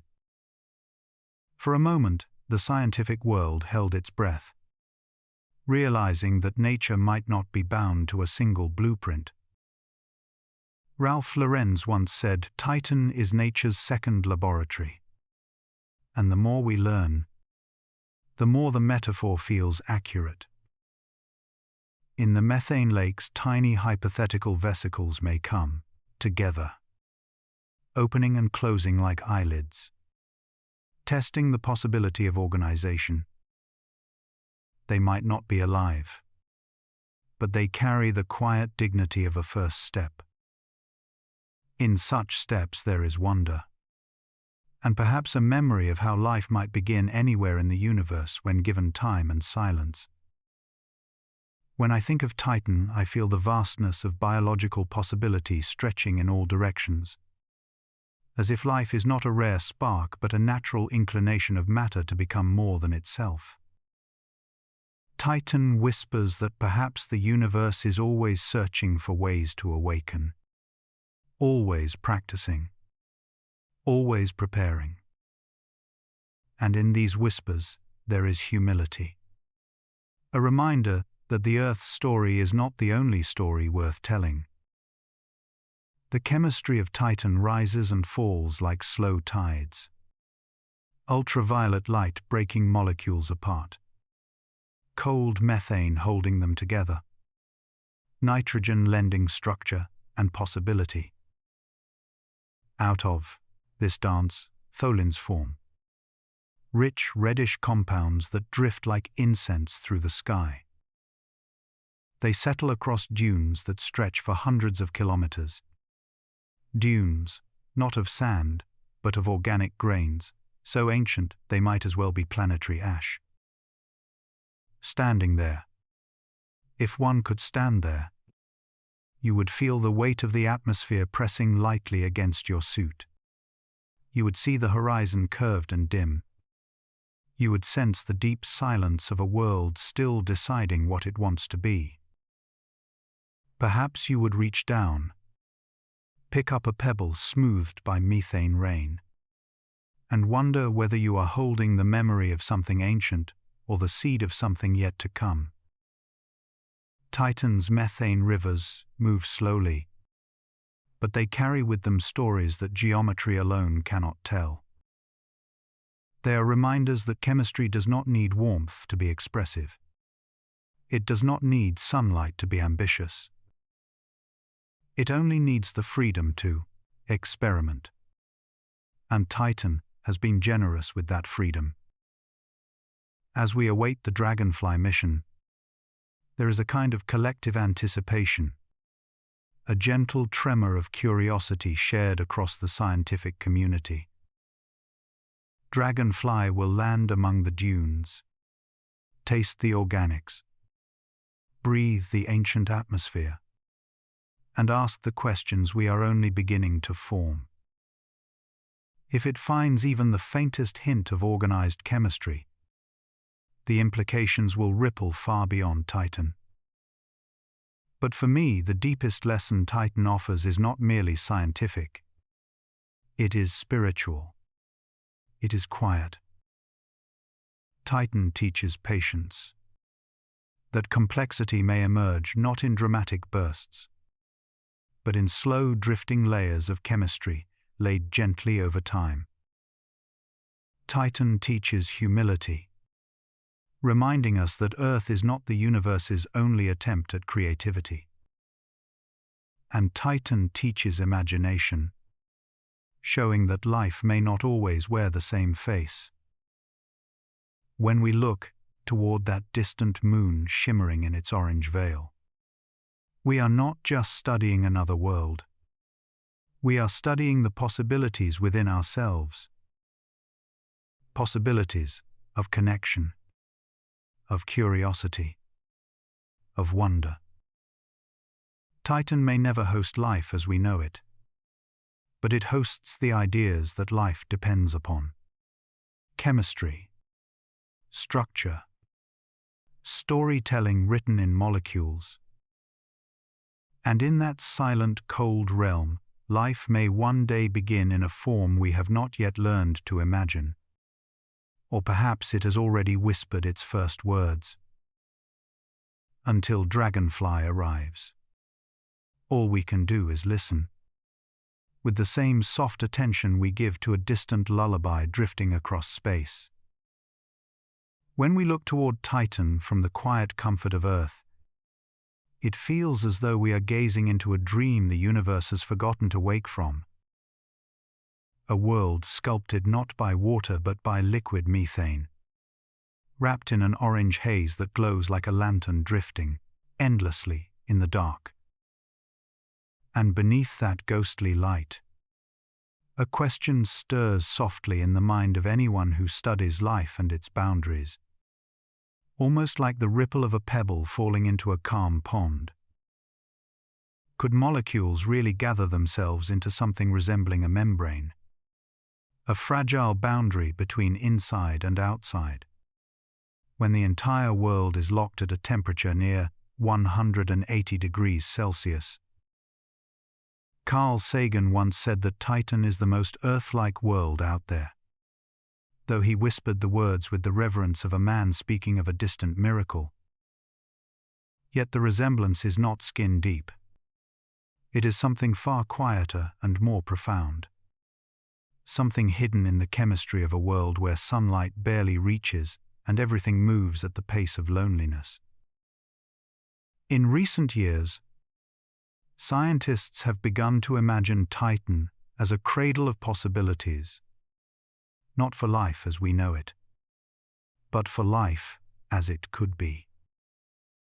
Jonathan Lunin, one of the leading experts on Titan, once remarked that nature might be far more inventive than our imagination allows. Those words echo softly when we consider the strange potential of alien membranes forming in methane seas, a concept that feels both impossible and tantalizingly real. On Earth, life began when molecules found a way to shelter themselves, to create islands of order in an ocean of chaos.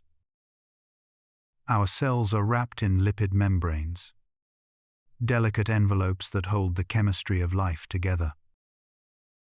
But methane at 180 degrees Celsius is nothing like water. And so the question arises again, like a lantern flickering in the cosmic wind. Could alien molecules gather themselves into a membrane without ever knowing warmth? Could they build a boundary that survives in a world where every breath is frozen? The answer came from a team at Cornell University, who discovered something unexpected, a kind of theoretical structure they named azotosomes. These are membranes not made of lipids, but of nitrogen-based molecules stable in liquid methane. No water. No carbon chains like ours. Just molecules shaped by a different rhythm. A rhythm slow enough to match Titan's frozen heart. When I first read their paper, I found myself pausing, imagining tiny shimmering shells drifting through methane seas like glass lanterns carried gently by the current. It felt like a reminder that life is not defined by what we know, but by what the universe allows. And so the next question settles naturally into place, like a feather drifting to rest. Could methane itself be a solvent for some form of alien biology? A stage upon which chemistry performs a slower, colder ballet, but still a ballet nonetheless. Methane is non-polar, and reactions happen with the patience of a world sculpted over aeons. At 180 degrees Celsius, molecules move like tired travelers under a heavy sky, bumping into each other only occasionally. Life needs time and energy, said Chris McKay, a NASA astrobiologist known for his work on Titan. But it doesn't necessarily need Earth's version of them. That idea shifts the ground beneath our feet, reminding us that biology might exist at speeds the human mind struggles to grasp. But if methane could serve as a solvent, why doesn't life easily bloom on Titan? Why doesn't the moon overflow with chemistry awakening into awareness? temperature is the anchor that holds everything in the stillness of near absolute cold. At 180 degrees Celsius, reactions slow to a crawl. Energy is scarce, and the dance of molecules becomes more like a whispered breath than a song. If Earth's chemistry is a river, Titan's is a glacier. Some scientists argue that this severe cold might prevent complex chemistry from ever stacking itself high enough to reach biology, that the ladder of life may never rise from such frozen ground. Others, however, whisper that perhaps slow chemistry is not a barrier, but simply a different tempo. Life may not require warmth, only persistence. I find myself leaning toward the latter, because every time humanity has imagined a boundary for life, life has quietly stepped beyond it. In boiling vents, in Antarctic deserts, in caves filled with toxic gas. Life continues to write its story in places where we once insisted it could not exist. And so Titan stands as a mirror to our assumptions. A world that seems impossible yet remains undeniably real. Some people even compare its landscapes to CGI, a strange blend of beauty and alien physics that challenges our understanding of nature. That feeling Titan CGI comparison captures the same sense of disbelief scientists feel when confronting its chemical possibilities. But beneath the curiosity lies a deeper lesson, one that unfolds gently when we consider what it means for molecules on Titan to gather themselves into membranes. It tells us that the universe may be far more generous with the concept of life than we once believed, that biology might not be a rare flame, but a spectrum of quiet embers glowing in worlds colder than our imagination is used to exploring. Standing at the edge of this scientific mystery, I feel a sense of humility, because Titan teaches us to step softly, to listen rather than demand answers. It teaches patience, because its chemistry unfolds like a poem written over millions of years. It teaches imagination, because its lakes and dunes whisper of possibilities we never learned to expect. And it teaches us that life, whatever form it chooses, may not always resemble its makers, but it will always resemble its home. If Titan ever reveals that its molecules do gather into alien membranes, if methane does become a solvent for a new kind of biology, and if life truly can begin in a world colder than any winter on Earth, then humanity will have to rewrite not only its textbooks, but its sense of belonging in the cosmos. We will have to accept that life is not a fragile accident, but a universal tendency, a quiet momentum written into the chemistry of the universe.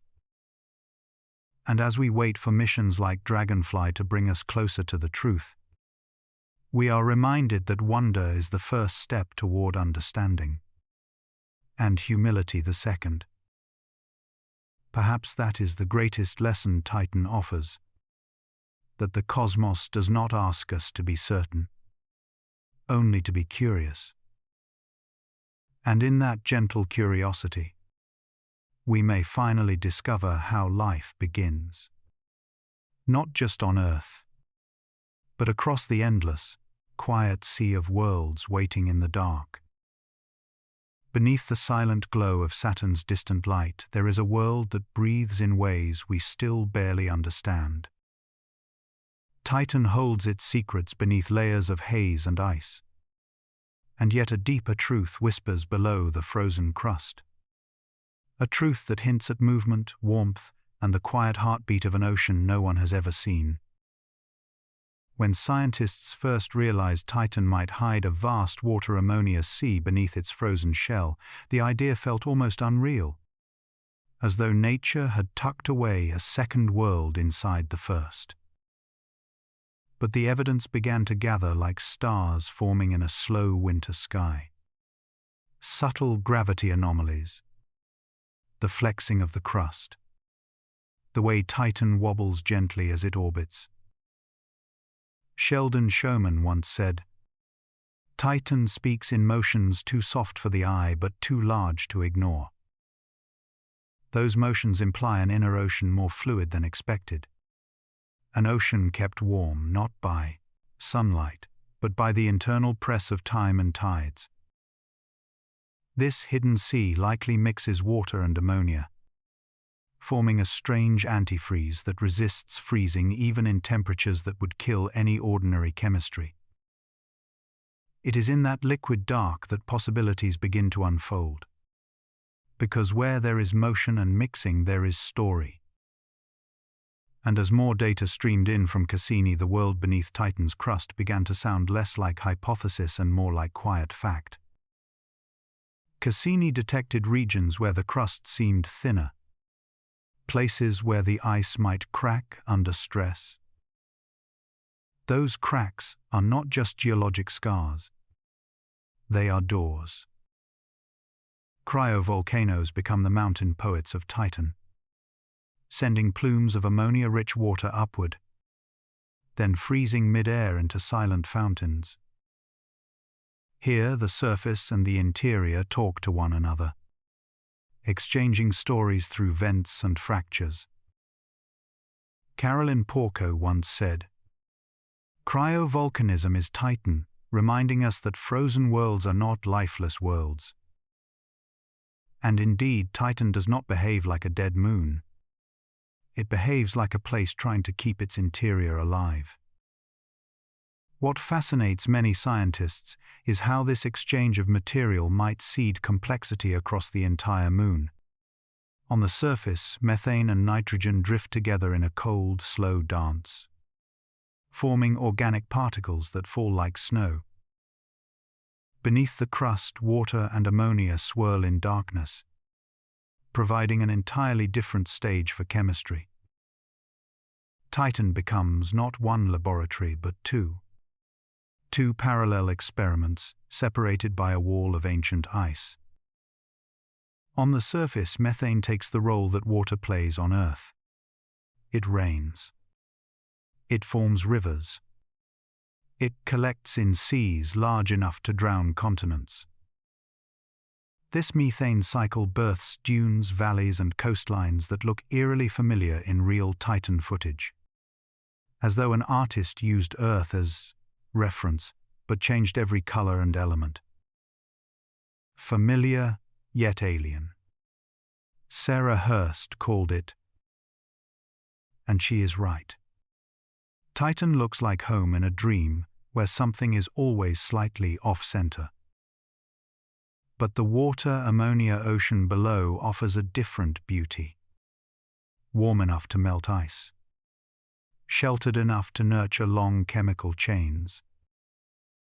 If material from above occasionally breaks through cracks or cryovolcanic vents, then molecules from Titan's orange skies might one day fall into that warmer ocean, meeting water for the first time in billions of years. That moment, quiet and invisible, could be one of the most important experiments in the solar system. Some researchers imagine entire cycles in which organics drift down, get reworked in the ocean, and are pushed back to the surface in frozen plumes. Titan in this way becomes a world with circulation not just of weather, but of ingredients. A moon where the deep and the sky exchange gifts, like two old friends passing stories through a crack in the door. As I reflect on this, I find myself strangely comforted. There is something deeply human about a world that hides an ocean beneath its roughest battles. Something gentle about a place that allows two chemistries to grow at once without forcing them to choose. Titan teaches patience, slowness, Equilibrium.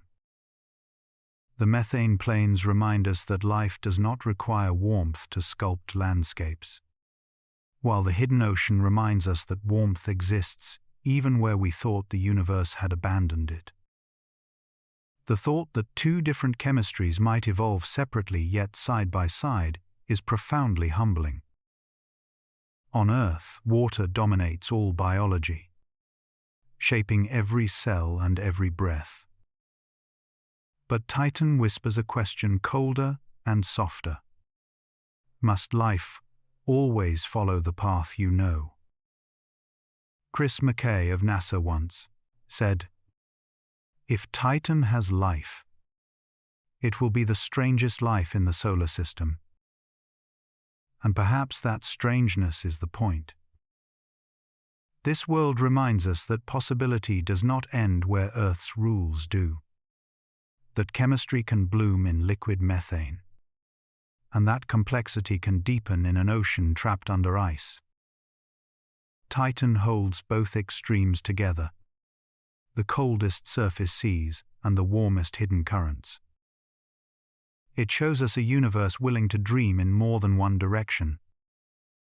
When I watch real Titan footage, I feel as though I'm seeing two timelines flowing in parallel. One above the ice, one beneath. The dunes look like they were shaped by a painter's hand, while the hypothetical ocean seems to hum like a song inside a shell. And I cannot help but think that if these two chemistries ever meet correctly, something new might emerge.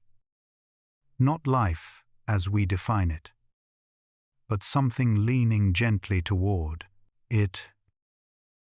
In moments of quiet, I return to something Carl Sagan said. The universe is not required to be in perfect harmony with human ambition. Titan embodies that truth, not bending to our expectations, but offering something entirely its own.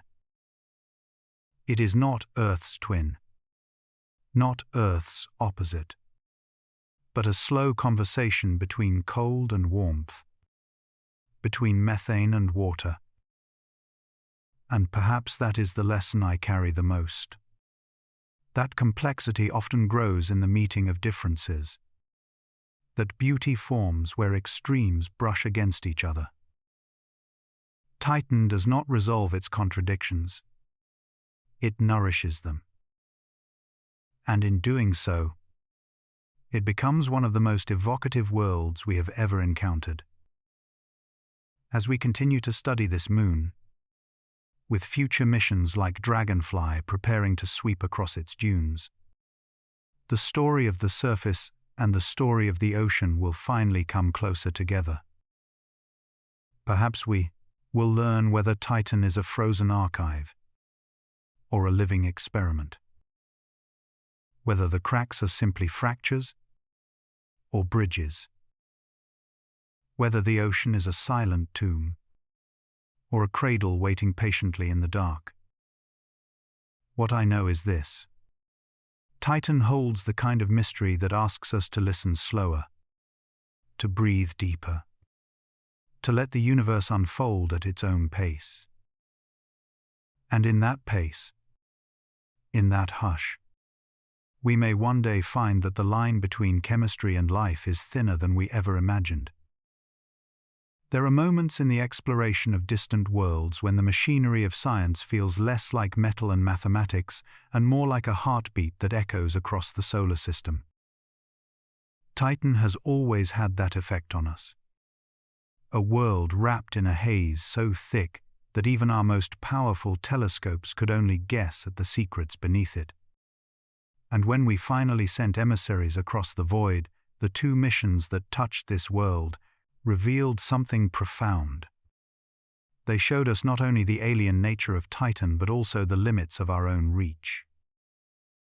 Cassini lingered in the cold kingdom of Saturn for more than a decade, watching Titan from above with patient eyes, while Huygens lived for only a few hours on its surface, breathing the dense air of a world no human has ever touched.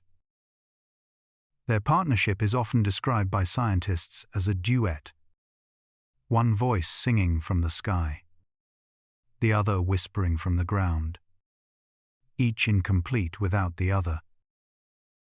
But those two voices could never say the same things, and that is where the story becomes truly human.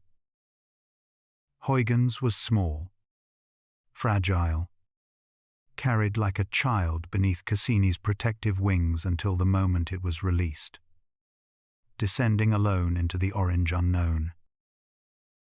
It tasted the air, felt the pressure, listened to the wind, and for the first time in history a human creation touched the soil of Titan. But Huygens could only speak about one place, one moment, one tiny patch of ground on a world larger than Mercury. It told us about rounded pebbles that had been smoothed by rivers of methane, about channels that had once flowed with alien rain, about a landscape carved by slow persistence.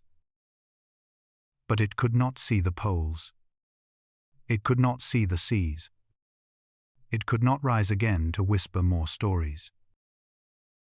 As planetary scientist Ralph Lorenz once said, Huygens gave us a single postcard from Titan. Beautiful, precious, but only one. Cassini, on the other hand, could never kneel down to touch the ground, but from the heavens it could see what no lander ever could. Radar waves pierced the haze, drawing coastlines of seas larger than the Great Lakes, revealing dunes that stretched for hundreds of kilometers, mapping mountain ridges and river basins as though Titan were lifting its veil piece by piece.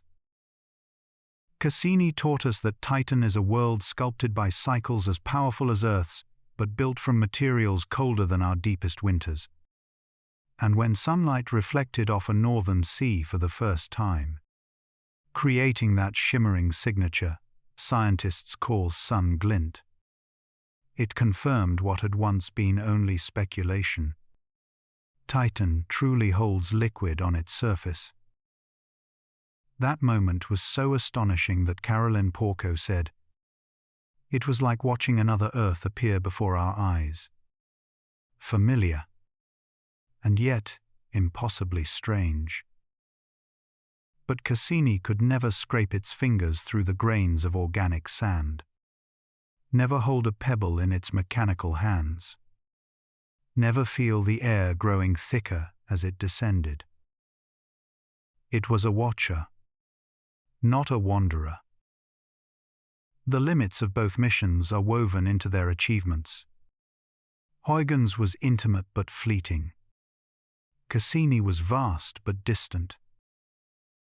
One told us what the ground feels like. The other showed us how the world breathes. And between them a picture formed. Not complete, but enough to awaken awe. Enough to make us ask what lies beneath the crust. Enough to wonder about the ocean hidden below. Enough to turn Titan from a blurry point into a living chapter in our species' search for itself. As I reflect on these missions, I cannot help but feel that their limitations are not failures, but reminders.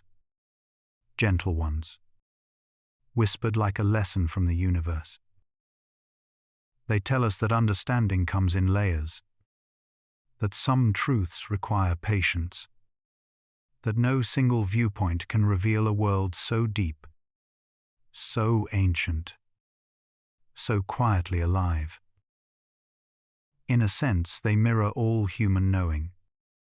We stand on our small patch of ground like Huygens, but we dream in wide orbits like Cassini. When NASA scientists speak about these missions, they do so in a tone that feels like reverence, as though remembering an old friend. Jonathan Lunine once said, "Titan is a world that forces us to expand our imagination." And Cassini and Huygens were the first to teach us how. Their discoveries are not just data. They are invitations. invitations to see chemistry behaving like weather, to see rivers flowing without water, to see life's ingredients rewriting the rules in a frozen land that burns with potential.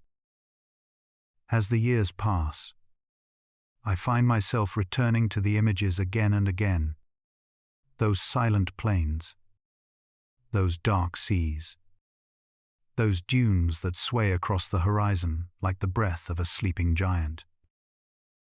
They remind me that wonder is not something we inherit. It is something we practice.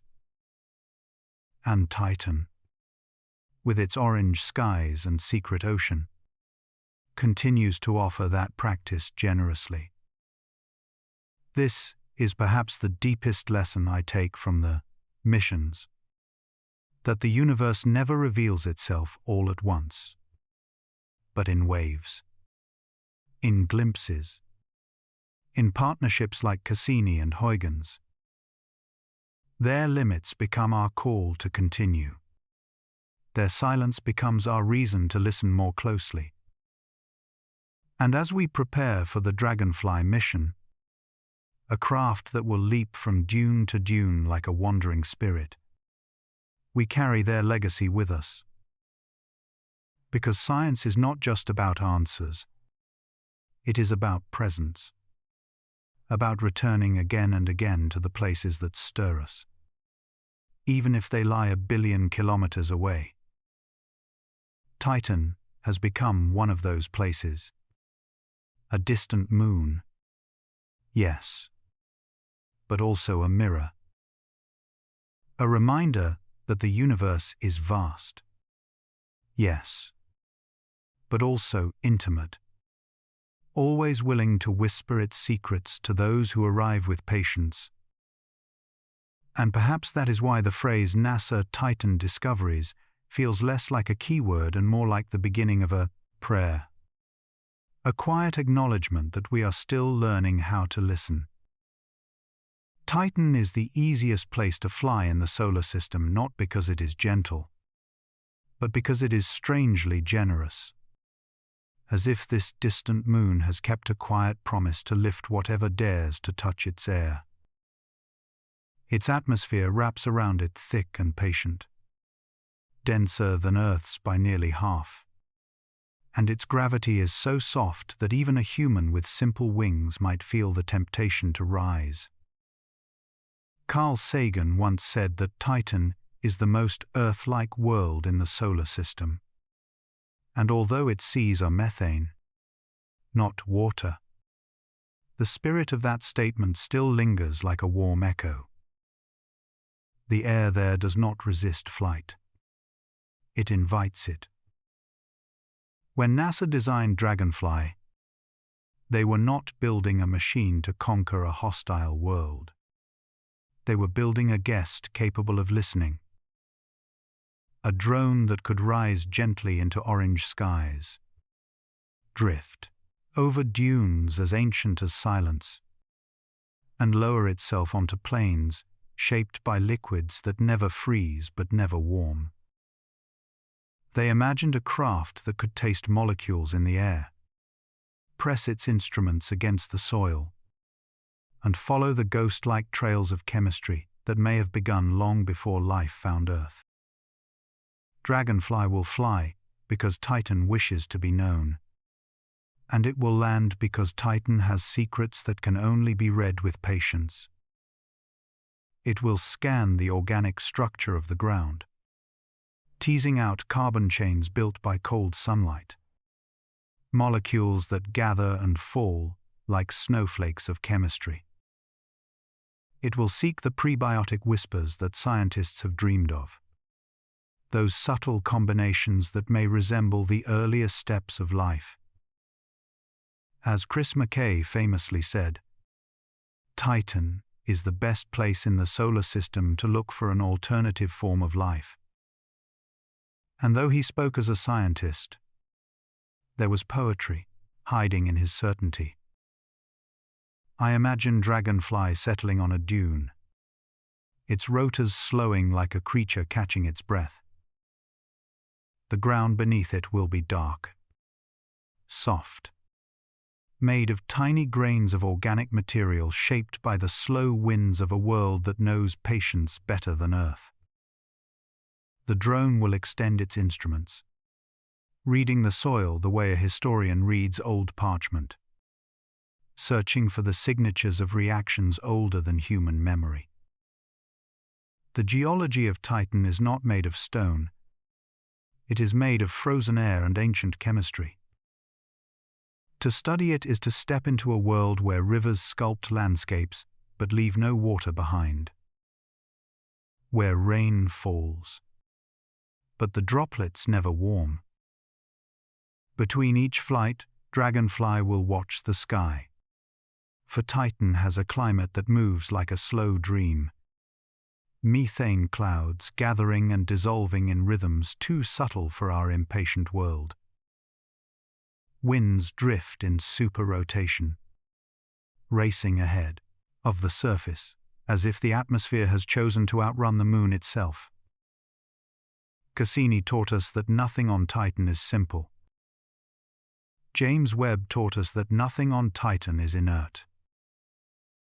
Its chemistry is alive, one researcher said, even if life is not.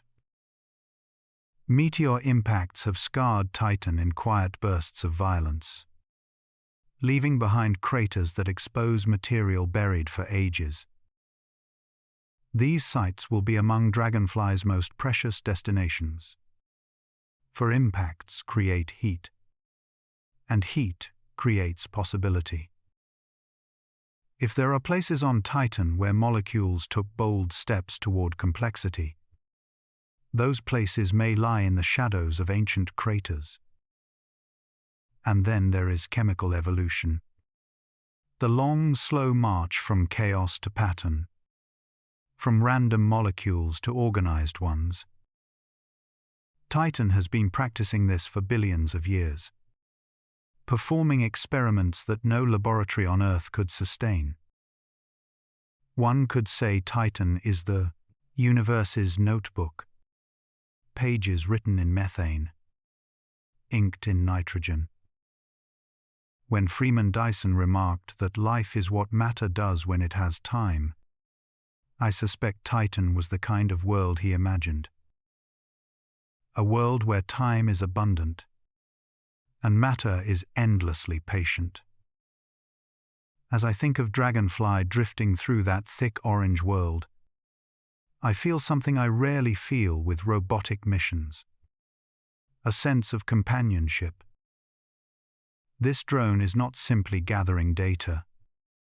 It is traveling through a landscape that reminds us of the strangeness of our own beginnings.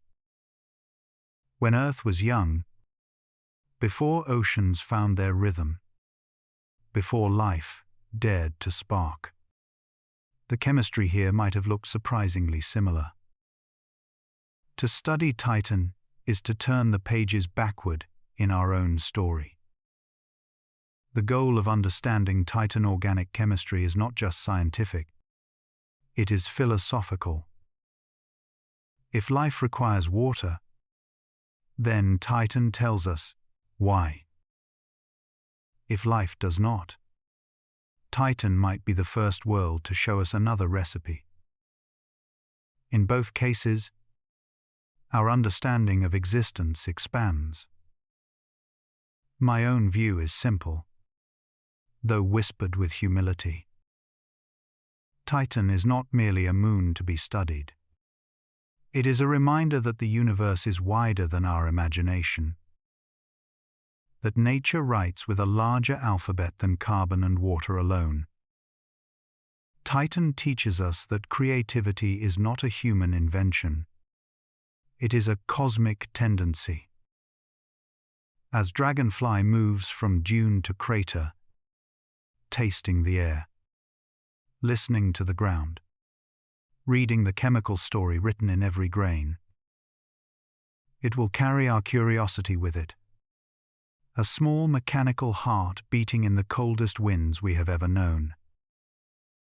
And when the mission ends, when the last rotor turns silent, the lesson that remains may be this: that life is rare, But the desire for complexity is universal.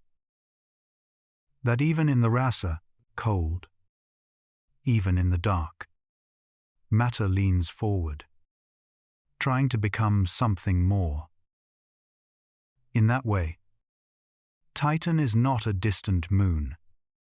It is a mirror, showing us what the universe attempts in places untouched by sunlight, showing us the patience of chemistry, the poetry of cold seas, the quiet determination of molecules searching for form.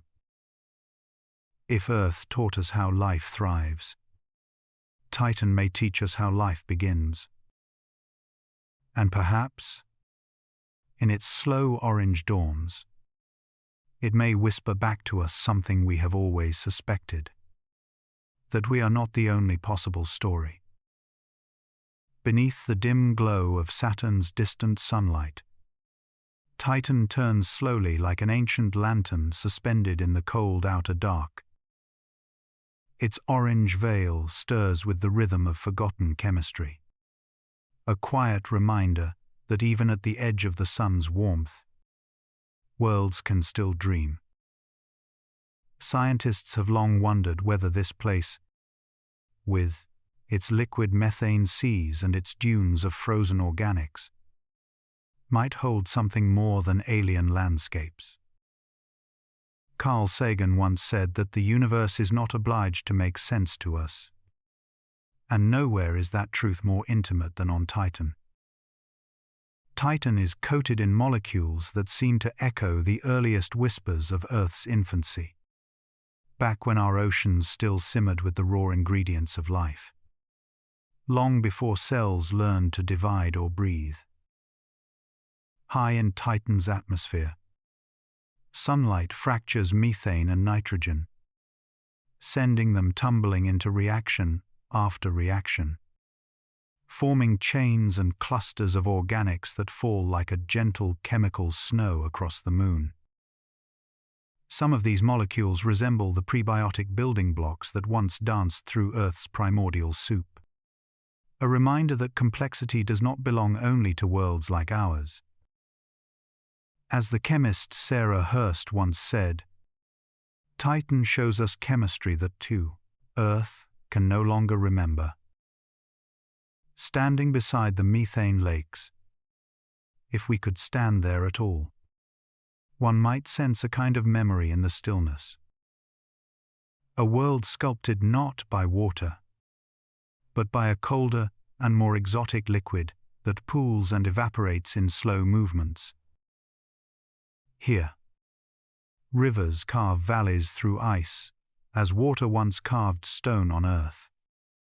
Yet nothing follows our rules. The seas are not blue but ink dark, and they reflect the faint light of a sun too distant to warm them. They whisper a question to anyone who dares to listen. Could life emerge in a place where breath itself would freeze into crystal? Some researchers believe the answer might be yes, but not in any form we would recognize.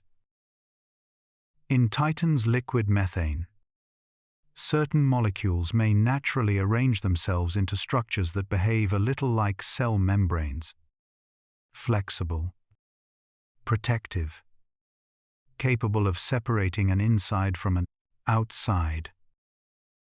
These hypothetical structures are called azotosomes, a concept first proposed by scientists at Cornell University. Jonathan Lunine once remarked that Titan gives us a second laboratory for life, and that idea touches something deep in our imagination. If chemistry can organize itself under such alien conditions, then life as a cosmic phenomenon may be far more versatile than we have ever dared to believe. When we reflect on this possibility, the distance between Earth and Titan feels smaller, as if two worlds separated by 1 billion kilometers were quietly speaking the same ancient language. A language of molecules yearning to link, to react, to find order in the chaos of time. On Earth, Water was the stage upon which life first stepped into the light. But Titan suggests that water might be only one version of a cosmic script with many unwritten variations. If methane can cradle complexity, then perhaps ammonia, nitrogen, or substances we have not yet imagined may do the same elsewhere.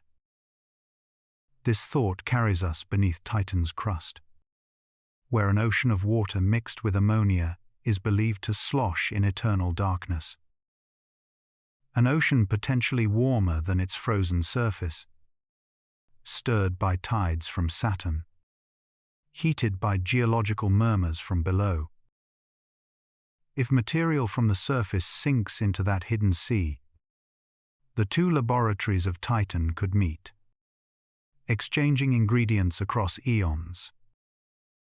Some scientists compare this possibility to Earth's hydrothermal vents, where life once kindled in black waters that never saw the sun. Could Titan hide such a spark beneath its icy shell, waiting for the right moment or the right visitor to uncover it? Titan challenges the boundaries we once drew with such certainty. The idea that life requires warmth, oxygen, or the gentle cradle of water. It whispers that biology may be less a specific recipe and more a persistent desire for organization, a longing that matter itself expresses when conditions allow. As astrobiologist Chris McKay wrote, "If life exists on Titan, it will be the most alien life in the solar system."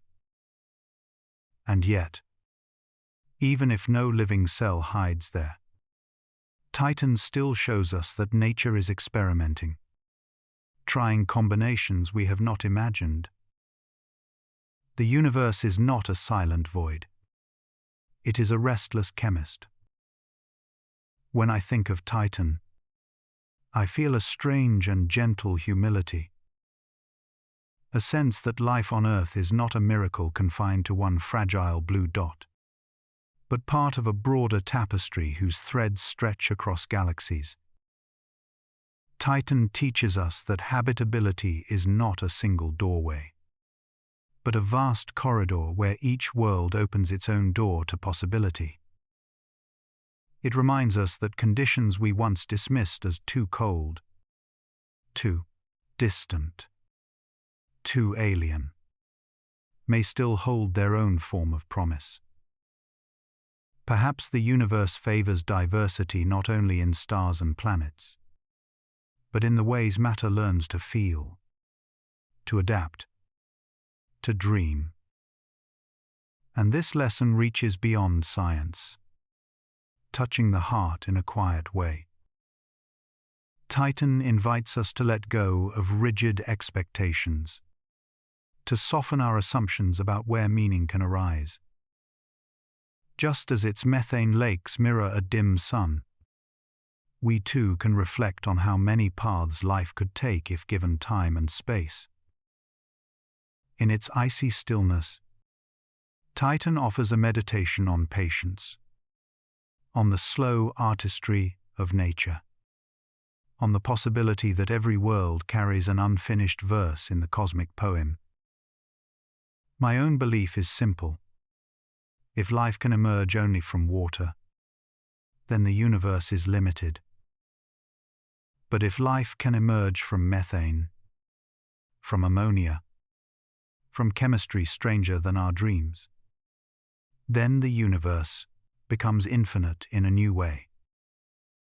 Titan encourages us to imagine a cosmos where biology is not a single melody, but a symphony with countless instruments, some quiet, some wild, some waiting beneath orange skies a billion kilometers away. And so Titan teaches us to look outward with curiosity and inward with wonder. It teaches us that even the coldest worlds may hold warm secrets, that even the farthest places may whisper back when we listen closely. In that sense, Titan is not just a moon, it is a teacher, a reminder that creation wears many faces. If the universe has written a story on Titan's frozen shores, perhaps one day we will read it. And when we do, it may reshape everything we thought we knew. Across the silent distance between Saturn and the Sun, the world of Titan drifts like a lantern wrapped in ancient haze. Its orange glow feels almost shy, as if this moon knows that we are watching, wondering, longing to understand the chemistry it carries deep within. When scientists speak of Titan, they often do so with a fragile mix of caution and awe. Carl Sagan once said that Titan is the kind of place that invites the imagination to wander far beyond the boundaries of Earth. And he was right. Few worlds tempt our curiosity the way this frozen giant does. If Titan holds chemical structures more advanced than what we expect from a frigid moon, then its silence becomes even more powerful. It would mean that complexity does not arise only from warmth, oceans, or sunlight. It could bloom from methane seas and nitrogen skies, from conditions that seem hostile to us but are perhaps nurturing to something else. In that possibility lies a humbling truth. Life or its early whispers might not be a rare jewel but a recurring melody woven into the chemistry of many worlds. As astrobiologist Chris McKay once said, "If life can happen on Titan, it can happen anywhere." His words feel like a doorway opening onto a far larger universe than we ever imagined. And yet, the opposite outcome is equally astonishing. If Titan holds no evolutionary steps, no self-organizing molecules, no primitive forms of prebiotic direction, then this moon becomes a living museum of chemistry frozen in time. It becomes the most pristine laboratory nature has ever created. A laboratory where reactions unfold at the slowest possible pace, giving us a glimpse of what Earth may have looked like before the first spark of biology appeared. A world without evolution is not empty. It is honest. It shows us the canvas before the painting. And that canvas matters because it tells us which paths chemistry can take without the guidance of life. Both answers, complexity or stillness, are precious. They are the two sides of the same cosmic question. Are we the rule or the exception? If Titan has advanced chemical organization, then life may be a natural consequence of the universe itself. If Titan has none, then life may be the result of rare alignments, delicate tipping points, fleeting opportunities that Earth somehow captured. Either way, Titan becomes a teacher, and the lesson is that the universe is always larger than our assumptions. The philosophical weight of Titan grows deeper the longer we look at it. Here is a world where rivers flow without water, where rain falls from methane clouds, where dunes rise from grains that have never felt the warmth of the sun. Everything about Titan defies our instincts, challenges our intuition, pushes us gently but firmly into wonder. In the quiet of such a landscape, one begins to feel that the universe imagines more possibilities than humans ever could.